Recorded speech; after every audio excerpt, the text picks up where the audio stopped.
नमस्कार, आप देख रहे हैं आवाज इंडिया, देश की भरोसेमंद आवाज। मैं हूं पिंकी सिंह शरावत। खबरों का सिलसिला शुरू करने से पहले आइए नजर डाल लेते हैं आज की हेडलाइंस पर।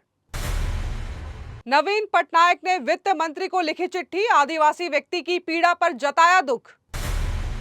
दिलीप घोष का दावा, टीएमसी की जीत नामुमकिन, चुनाव में डराने धमकाने के आरोप। आरक्षण विवाद पर ओम प्रकाश राजभर ने अखिलेश यादव को घेरा, बोले सत्ता से दूर होकर बड़ी बेचैनी। तिरुपति लड्डू घी घोटाले में बड़ा खुलासा, 70 लाख किलो घी बिना जांच के खरीदा गया। और जबलपुर बरगी डैम हादसे में मृतकों की संख्या हुई 13, बच्चे समेत 2 शव और मिले। अब खबरें विस्तार से। ओडिशा के पूर्व मुख्यमंत्री नवीन पटनायक ने केंद्रीय वित्त मंत्री निर्मला सीतारमण को पत्र लिखकर क्योंझर जिले की एक दर्दनाक घटना पर गहरी चिंता जताई है। उन्होंने ओडिशा ग्राम्य बैंक की मल्लीपोसी शाखा में हुई इस घटना का उल्लेख किया, जिसमें एक आदिवासी व्यक्ति अपनी मृत बहन का कंकाल लेकर बैंक गया। ये कदम उसने खाते से पैसे निकालने के लिए मृतक का प्रमाण पत्र देने के तौर पर उठाया, क्योंकि उसे कई बार बैंक के चक्कर लगाने के बाद भी मदद नहीं मिली।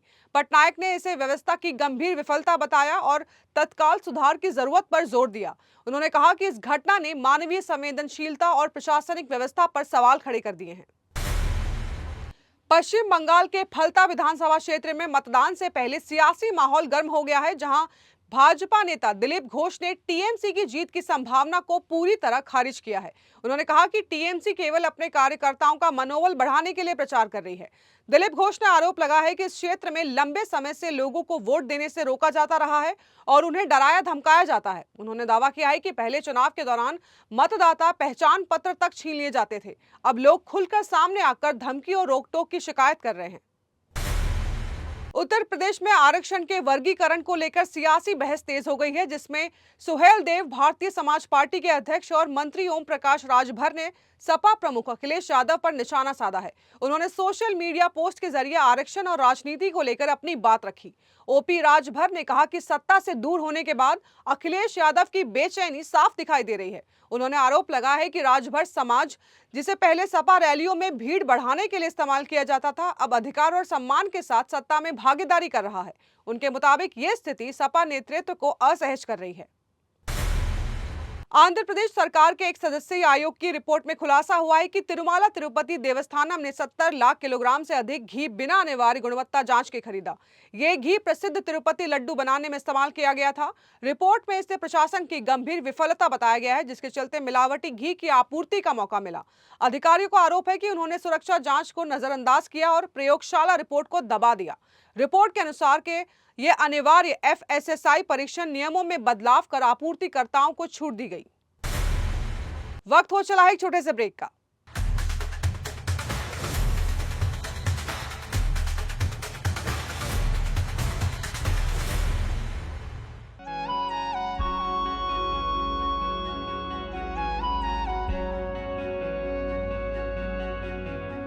आवाज इंडिया, आवाज इंडिया, आवाज इंडिया, आवाज इंडिया, इंडिया, इंडिया, आवाज इंडिया।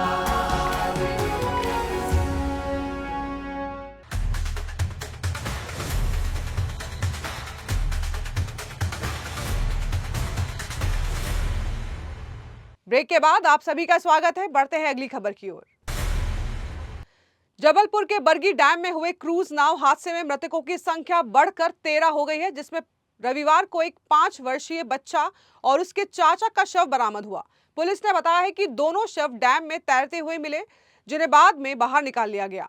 हादसा गुरुवार शाम उस समय हुआ जब लगभग 20 साल पुरानी पर्यटन विभाग की नाव तेज आंधी तूफान में पलट गई। सभी 13 लापता लोगों के शव अब बरामद कर लिए गए हैं और उन्हें पोस्टमार्टम के लिए भेज दिया गया है। इस दर्दनाक हादसे के बाद क्षेत्र में शोक का माहौल है। सीबीआई ने बैंकिंग और वित्तीय धोखाधड़ी के बड़े मामले में भगौड़े आरोपी कमलेश पारेख को संयुक्त अरब अमीरात यानी कि यूएई से भारत लाकर बड़ी सफलता हासिल की है। आरोपी को 1 मई को भारत लाया गया और दिल्ली पहुंचते ही सीबीआई ने उसे हिरासत में ले लिया। ये कार्रवाई विदेश मंत्रालय और गृह मंत्रालय के सहयोग से की गई।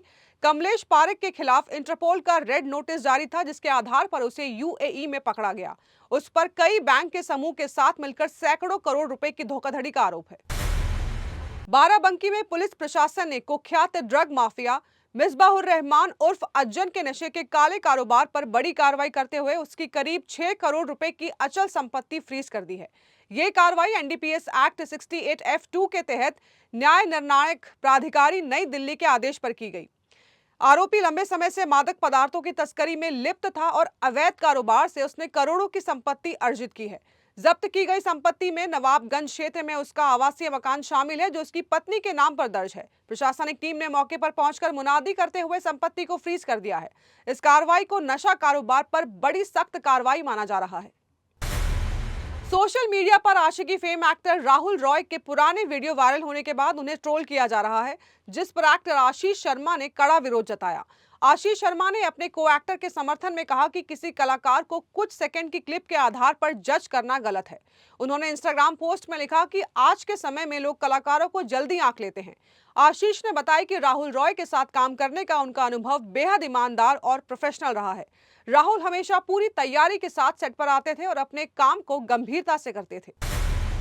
तो देश और दुनिया की बड़ी खबरों में फिलहाल के लिए इतना ही। जुड़े रहिए आवाज इंडिया के साथ, जल्द होगी मुलाकात। तब तक के लिए नमस्कार।